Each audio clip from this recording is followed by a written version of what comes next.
This might just be the start of my gardening era. Oh my gosh, after years, guys, years and years and years and years and years, I have finally gotten to go to the Flower and Garden Festival in Epcot at Disney World, and I had a wonderful time, and it did not, it lived up to the hype. I enjoyed myself so much and highly recommend. I was truly inspired by the whole experience. My favorite part would have had to be the Blossoms of Fragrance area, where I felt like I was going through Bath and Body Works low-key, because I'm the type of person who will legit just smell everything, and the fragrances there was so strong and pure, and it was lovely and relaxing. The topiaries are all over the park as you go around the world, from the front to the back. They are spread out, and they're just beautiful. They don't miss. And what's so much fun and more beautiful about them is not only the attention to detail in the daytime, but at night, as you'll see later in the video, they get even better. My only stop for food this first day was in Japan at Hanami.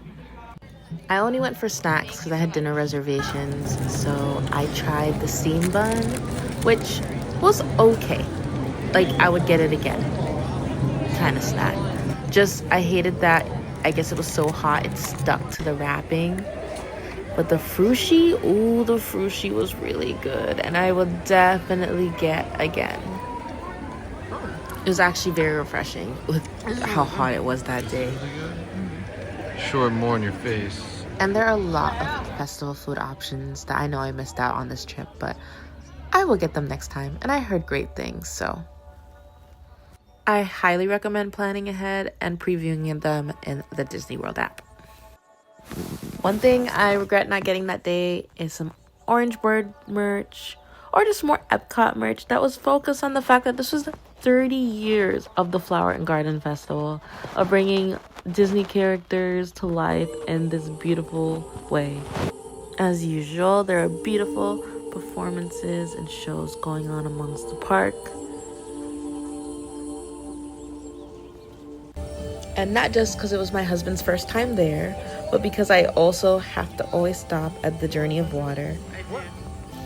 We made a stop to play with the water. I can't not stop and see Te Fiti because I adore Te Fiti so much. And just seeing her at the park always makes me want to cosplay her again.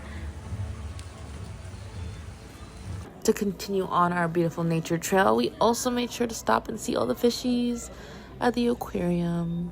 It was my 5th time at Epcot, and tell me how it was my first time going to the 2nd floor of the aquarium. Oh boy. Anyway, in some of the indoor sections, there's more topiaries. So if you are going, make sure that you go in and out of everything, honestly, because I'm sure I missed some things. And I got to go on Living with the Land for the first time, and I was seated behind the most cutest of doggos living his best life. But the Living with the Land was so inspiring, and I had a lot to reflect on just things I eat and gardening in general, and I'm going to talk more about that later, but it was really lovely if you've never been on it.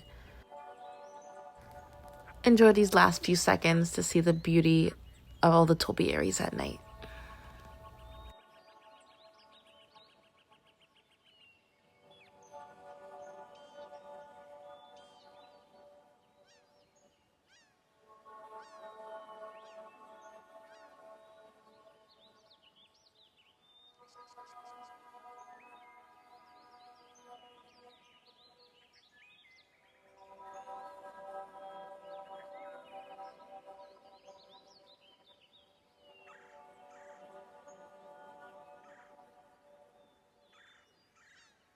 I'll be sure to post more about this beautiful festival in my next visit.